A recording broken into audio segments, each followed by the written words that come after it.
ఎప్పుడైతే social media అందరికీ అందుబాటులో వచ్చిందో అప్పటి నుంచి స్క్రాప్ ఎక్కువైంది సోషల్ మీడియాలో. ప్రత్యేకించి మేము క్రైస్తవులమే, క్రైస్తవ నాయకులమే అని చెప్పుకుంటున్నటువంటి స్క్రాప్ ఎక్కువైంది సోషల్ మీడియాలో, యూట్యూబ్లో. ఈ స్క్రాప్ను బట్టి క్రైస్తవ్యం అవమానించబడుతుంది. ఎందుకంటే క్రైస్తవ్యాన్ని పర్యవేక్షించేటువంటి ఒక వ్యవస్థ లేదు కాబట్టి. ఎవడైనా రావచ్చు నేను పాస్టర్ అని చెప్పొచ్చు, ఎవరైనా రావచ్చు నేను పాస్టర్ అమ్మని అని చెప్పొచ్చు, ఎవరైనా రావచ్చు ఒక బిల్డింగ్ కట్టుకొని ఇది చర్చ్ అని చెప్పొచ్చు, 10 మందిని పోగేసుకోవచ్చు, కాలు మీద కాలు వేసుకొని కడుపులో కూడు కదలకుండా బ్రతుకు తెరువు సంపాదించుకోవచ్చు మేము క్రైస్తవులమే అని చెప్పుకోవడం ద్వారా. వీళ్ళు క్రైస్తవులా కాదా, వీళ్ళు సేవకులా కాదా, ఇది చర్చ కాదా, ఇది పరిచర్య కాదా, వీళ్ళు చెబుతున్నది వాక్యమా కాదా అని పర్యవేక్షించేటువంటి వ్యవస్థ లేదు క్రైస్తవ్యంలో. ఇది బాధాకరమైన విషయం. నాలాంటి వాళ్ళు ఎవరైనా వచ్చి ఎందుకు మీరు ఇలా చేస్తున్నారు అంటే వాళ్ళ మీద మూకుమ్మడి దాడి చేయడం జరుగుతుంది కాబట్టి అలా ప్రశ్నించే వాళ్ళు కూడా రోజు రోజుకి తగ్గిపోతున్నారు. ఇది కూడా బాధాకరమైన విషయం. ఒక ఆవిడని చూపెడతాను మీకు. ఈవిడ ఎవరు అంటే స్క్రాప్లో మరలా స్క్రాప్ ఈవిడ. అదేంటన్నా ఒక స్త్రీని ఇలా మాట్లాడుతున్నామంటే ఈవిడ నాకు ఒక స్త్రీలాగా కనిపించలే. ఆ రోజు ఏందోర్లో కర్ణపిశాచి కలిగిన స్త్రీ ఉందే, ఆవిడ అమ్మమ్మ కనిపించినట్టుగా కనిపిస్తుంది ఈవిడ నాకు. విగ్రహారాధనకి, భ్రష్టత్వానికి, దేవుని ప్రవక్తను చంపిన దానికి ప్రతీకగా యెజబెలు అనే ఒక స్త్రీ నిలవబడుతుంది కదా. ఆ యెజబెలు అనే స్త్రీని యెహూ అనేటువంటి రాజు గుర్రాలతో తొక్కించి చంపిస్తాడు. ఆ సందర్భాన్ని చదువుతున్నప్పుడు నాకు అనిపించింది, ఒక స్త్రీని ఇంత క్రూరంగా చంపడానికి యెహూకి మనసు ఎలా వచ్చింది అని అనిపించింది. అయితే ఈవిడ్ని చూసిన తర్వాత యెహూ ఎందుకని గుర్రాలతో తొక్కించాడు, ఏనుగులతో తొక్కించుంటే బాగుండు కదా అని అనిపించింది నాకు. రాజుల గ్రంథంలో యెహోయాదా అనే ప్రధాన యాజకుడు కూడా అతల్యా అనే స్త్రీని కిరాతకంగా చంపిస్తాడు. అది చదువుతున్నప్పుడు నాకు అనిపించింది, ప్రధాన యాజకుడు అయిన యెహోయాదా ఎలా అతల్యాని అంత క్రూరంగా చంపించాడు అని. కానీ ఈవిడ్ని చూసిన తర్వాత నాకు అనిపించింది, యెహోయాదా ఎందుకని దొన్నపోతులతో తొక్కించి ఆవిడ్ని చంపించలేదు అతల్యాని అని అనిపించింది. ప్రస్తుతం క్రైస్తవ్యం అనేది నవ్వులు పాలవుతుంది. ఎవరి వల్ల? బెల్లంపల్లి ప్రవీణ్ కుమారు, అమ్మతేజ, శ్యామ్ కిషోరు, లేకపోతే ఇలాంటి స్వస్థతా బోధకులు, మిరాకిల్స్ చేస్తున్నామని, అద్భుతాలు చేస్తున్నామని, సూచక్రియలు చేస్తున్నామని ఈ గారడి సీమోన్లు ఉన్నారే, గారడి సీమోన్లు, ఇలాంటి గారడి సీమోన్ల వల్ల క్రైస్తవ్యం నవ్వులు పాలవుతుంది. ఇందులో ఎలాంటి సందేహం లేదు. అయితే వీళ్ళందరూ కలిసి ఎంత డ్యామేజ్ చేశారో, ఎంత అవమానానికి గురి చేశారో క్రైస్తవ్యాన్ని, వీళ్ళందరికీ మించి అవమానం ఈవిడ ద్వారా క్రైస్తవానికి జరగబోతుంది అనే దాంట్లో ఏమాత్రం ఆశ్చర్యం లేదు. వీళ్ళందరూ మేల్ వర్షన్ అయితే క్రైస్తవ్యాన్ని అవమానించే విషయంలో ఈవిడ ఫిమేల్ వర్షన్. వీళ్ళందరికీ మించి క్రైస్తవ్యానికి డ్యామేజ్ చేస్తున్నటువంటి స్క్రాప్ ఈవిడని చూపెడతాను చూడండి. ఈవిడ మాటలు ఎంత అసహ్యంగా నాకు అనిపిస్తున్నాయంటే, అదేంటన్నా ఒక స్త్రీని ఎంతగా మాట్లాడతారు మీరు అని మీకు అనిపిస్తే, నా ప్రాణానికి మించి నా ప్రభు అయిన యేసుక్రీస్తు వారి ప్రాణత్యాగాన్ని ప్రేమిస్తున్నాను నేను. నా ప్రభు అయిన యేసుక్రీస్తు వారి, నా ప్రాణమైన నా ప్రభు అయిన యేసుక్రీస్తు వారి ప్రాణత్యాగానికి అవమానం కలిగించే ఎవరైనా నాకు స్క్రాప్ లాగే కనబడతారు, చెత్తలాగే కనబడతారు, చెత్తలో ఉన్న పురుగుల్లాగే కనబడతారు.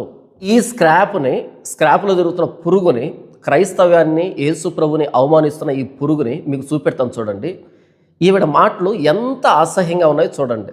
యేసు నామములో నాకు 2 మనవలు పుడుదురు గాక, దేవుడు అట్లనే ఇచ్చిండు. మంచి అల్లుడు వచ్చును గాక, దేవుడు మంచి అల్లుడిని ఇచ్చిండు. యేసు నామములో నాకు 2 మనవళ్ళు పుట్టుదురు గాక అందంట.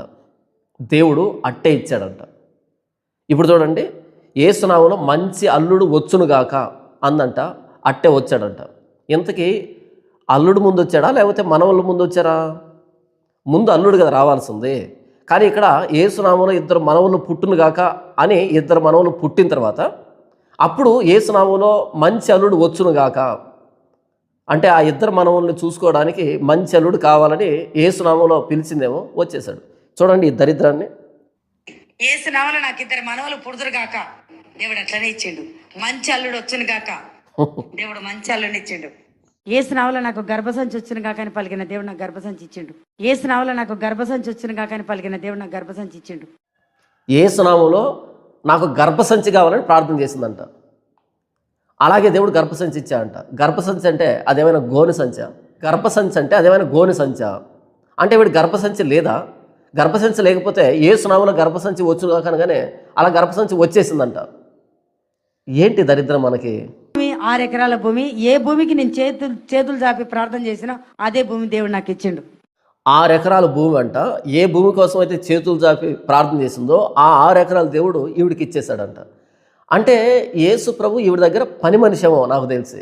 ఈవిడ ఆర్డర్ వేయడం, ఆయన అలా ఇచ్చేస్తూ ఉండడం. నా బాధ ఏంటంటే ఈ స్క్రాప్ ఇలా మాట్లాడడం కాదు. నా సమస్య ఏంటంటే ఇంతకుముందు మాట్లాడినటువంటి ఈవిడ ఇంతకుముందు మాట్లాడినటువంటి లొకేషను ఇప్పుడు మాట్లాడుతున్న లొకేషన్ మారిపోయిందా?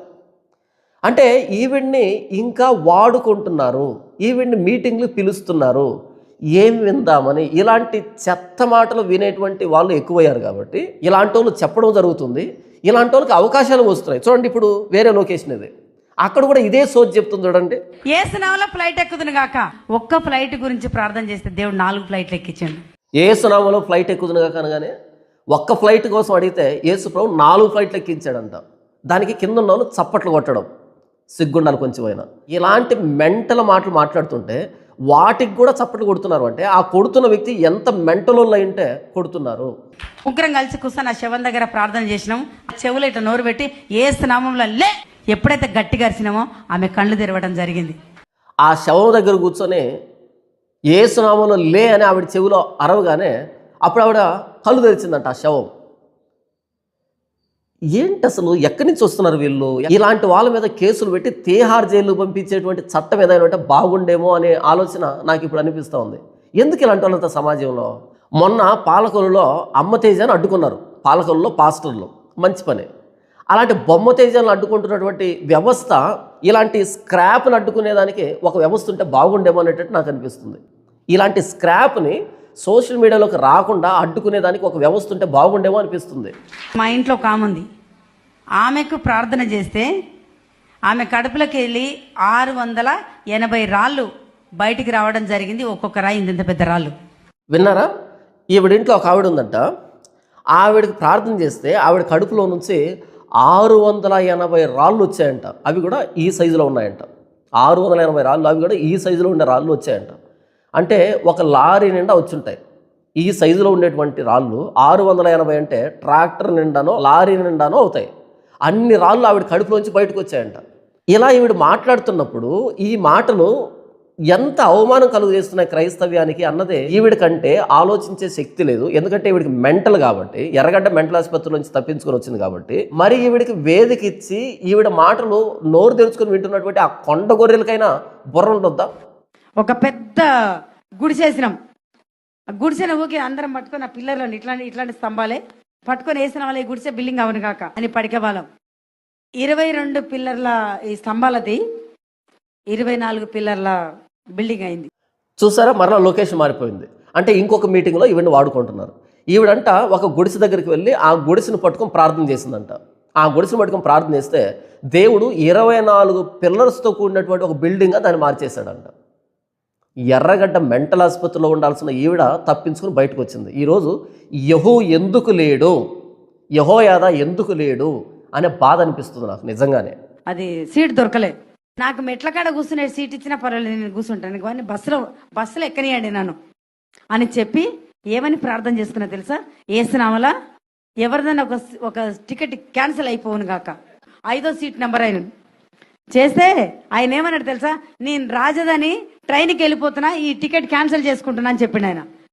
ఏమంటే నేనేమన్నా తెలుసా? ఆ క్యాన్సిల్ అయిన టికెట్ నాకు ఇచ్చేసేయి. విన్నారా? ఈవిడ బస్సులో సీటు కోసమని ఎవరిదైనా ఒక టికెట్ క్యాన్సిల్ కావాలని ప్రార్థన చేసిందంట యేసునామంలో. అప్పుడు ఒక సీటు క్యాన్సిల్ అయిపోయిందంట. అప్పుడు ఈవిడ వెళ్ళి కూర్చుందంట. పిచ్చి, మెంటల్. ఈవిడికి కాదు, ఈవిడిని వాడుకుంటున్న వాళ్ళకి మెంటల్, ఈవిడిని వాడుకుంటున్న వాళ్ళకి పిచ్చి, అంతే. ఒకరోజు ఇట్లా నడుచుకుంటా, ప్రభా నాకు 200 అయితే బాగుండని ఆయన అనుకుంటా నడుస్తున్నా. ఈడ మాట్లాడుకుంటూ నడిచిన ఆ బాబు కాళ్ళ కాడ పడినాయి. చూస్తే 100 రూపాయల నోటు కనిపించింది, తీసి చూస్తే 200 ఉన్నాయి మడత.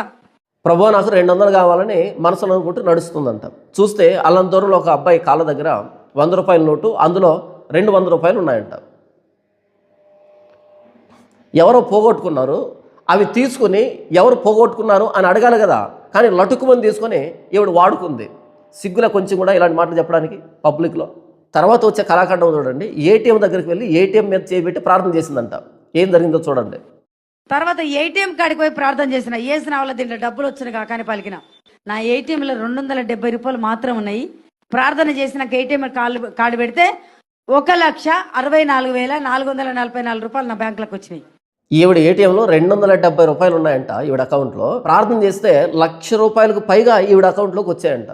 ఇంకెందుకు క్రైస్తవులు కష్టపడడం, ఉద్యోగాలకు వెళ్ళడం, చదువుకోవడం, రకరకాల బిజినెస్లు పనులు చేయడం దేనికి? ఏటీఎం దగ్గరికి వెళ్ళి యేసు నామములో అని ప్రార్థన చేస్తే మన అకౌంట్ నిండా లక్షల రూపాయలు డబ్బులు వస్తాయి కదా. ఇదిగో ఈ స్క్రాప్ చెప్పినట్టుగా ఈవిడ మాటలను వింటున్న వాళ్ళు మనుషులైనా లేకపోతే వింత జీవుల, బుద్ధ జీవుల? సిగ్గనిపించాల కొంచెమైనా? ఏటీఎం దగ్గరికి వెళ్ళి యేసు నామములో డబ్బు రావాలని ప్రార్థన చేయడం ఏంటి? 270 రూపాయలు అకౌంట్లో ఉంటే ఆ అకౌంట్లోనికి 1,00,000 రూపాయలు క్రెడిట్ కావడం ఏంటి? అసలు ఏంటి వీడు మాట్లాడుతున్నది? యేసు నామములో పరలోక బంగారంలో నుంచి ఒక తులం గొలుసు రోడ్డు మీద పడను గాక. 4 గంటలకు అడిగిన 7 గంటలకు ఉప్పల రింగు రోడ్డు కడ దొరికింది నాకు. యేసు నామములో పరలోకంలో ఉండే బంగారంలో నుంచి ఒక తులము గొలుసు భూమి మీద పడును కాక అని ప్రార్థన చేసిందంట. కాదు మెంటలక్క, పరలోకంలో అంత బంగారం ఉంటుంది కదా, తులం బంగారం ఎందుకు, టన్ను బంగారు పడాలి అని ప్రార్థన చేస్తుంటే బాగుంటుంది కదా యేసునామంలో. ప్రతిదానికి మీరు గమనిస్తున్నారా? ఏసునామం అంటూ యేసుక్రీస్తుని ఎంత అవమానిస్తుందో, బయట వాళ్ళు క్రైస్తవులు ఎంత చులకనగా చూసేదానికి వీడు కారణమవుతుందో, ఈ స్క్రాప్ కారణమవుతుందో ఆలోచిస్తున్నారా? పరలోకంలో ఉండే బంగారంలో నుంచి ఒక తులం బంగారం భూమి మీద పడాలని ప్రార్థన చేసిందంట యేసునామంలో. తులం ఎందుకు? టన్ను పడితే బాగుండదా? లేకపోతే 10 కేజీలు అడగొచ్చు కదా, తులం ఎందుకు? ఇంకా నయం, ఆ డిజైన్ని, ఆ ఫోటోని సోషల్ మీడియాలో పెట్టలే, ఇంకా అసహ్యంగా ఉండు. పరలోకంలో ఇంత చీప్ డిజైన్ ఉంటాయా అనేటట్టుగా. తప్పు ఈవిడిది కాదు, ఈవిడిని పిలిచి ఈవిడ సొల్లు మాటలు వింటున్నటువంటి ఆ ఎదురుగా ఉన్నటువంటి గ్రహాంతర జీవులు ఉన్నాయే, వాళ్ళ తప్పు, వాళ్ళది పాపం. దబకన గ్యాస్ అయిపోయింది అనుకుందాం, పరిశుద్ధాత్ముడు పక్కకున్నాడుగా చెప్పొచ్చు కదా దీనకు, పరిశుద్ధాత్ముడా గ్యాస్ అయిపోయింది నాయన అంటే గ్యాస్ అని మన ఇంటి ముందర తీసుకొచ్చి పెడతాడు ఆయన. దబక్కన గ్యాస్ అయిపోతానంట, పరిశుద్ధాత్మ దేవుడు పక్కనే ఉన్నాడంట. పరిశుద్ధాత్మడా నాకు గ్యాస్ అయిపోయిందంటే ఆయన వెంటనే గ్యాస్ ఇచ్చే వ్యక్తిని తీసుకుని వచ్చి మన ఎదురుగా పెడతాడంట. అంటే పరిశుద్ధాత్మ దేవుడు సిలిండర్ మోసుకుని వచ్చేటువంటి పనోడుగా మార్చిపడేసింది. గ్యాస్ అయిపోతే పరిశుద్ధాత్మ దేవుడు చెప్పాలంట, గ్యాస్ అయిపోతే ఎవరు చెప్పాలి? ఆ నూనె తీసుకొచ్చి ఆమె వృద్ధి ప్రార్థన చేయమని అన్నాడు. ఆ నూనె ఒక గిన్నెలో పోసుకొని ఆమె లోపలికి తీసుకుపోయి ఏసు రక్తం చేయం, ఏసునామం చేయమని రుద్దుతా ఉన్నా. ఆమె ఒంట్లోకి వెళ్ళి సీసా ముక్కలు బయటికి రావడం మొదలైంది. అవి ఎక్కడి నుంచి? 2 రొమ్ముల నుంచి సీసా ముక్కలు పెద్ద పెద్ద. ఇప్పుడు ఇది గ్లాస్ అనుకోండి, ఇది ఇట్లా పడేస్తే ఎట్లా దాని ఆకారంతో పగులుతాయా? అడ్డదిడ్డంగా పగులుతాయి కదా, అట్లాంటి ముక్కలు ఆమె ఒంట్ల నుంచి బయటికి రావడం మొదలైంది. ఇంత పెద్ద చాకు పిడి తీసేసిరు, లోపలికి సగం బయటికి సగం ఆమె కడుపుల నుంచి బయటికి రావడం స్టార్ట్ అయింది. ఇంత పెద్ద చాకులు, ఒక 15 చాకులు, మొత్తం మేకులు, సూదులు, రకరకాల వస్తువులు ఆమె ఒంట్ల నుంచి. ఆవిడ ఒంటి మీద నూనె పూసి ప్రార్థన చేస్తూ ఉంటానంట.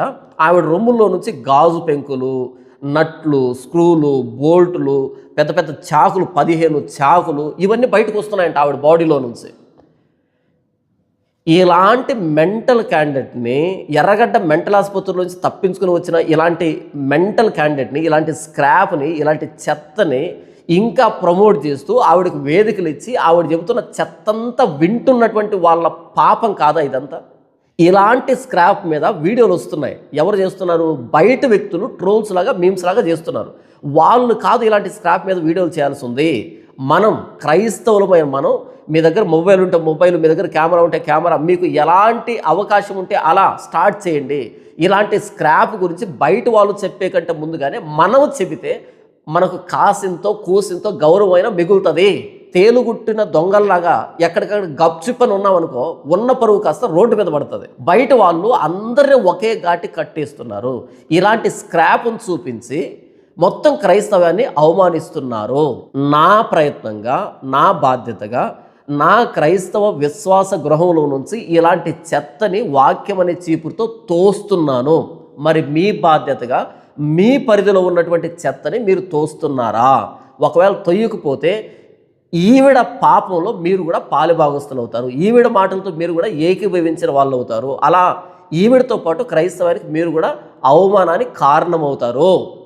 తొయ్యండి. మీ పరిధిలో ఉన్నటువంటి ఇలాంటి స్క్రాప్నంతటిని వాక్యంతో తోసిపడేయండి, ఊడ్చిపడేయండి. ఇలాంటి స్క్రాప్ మన క్రైస్తవానికి అవమానం.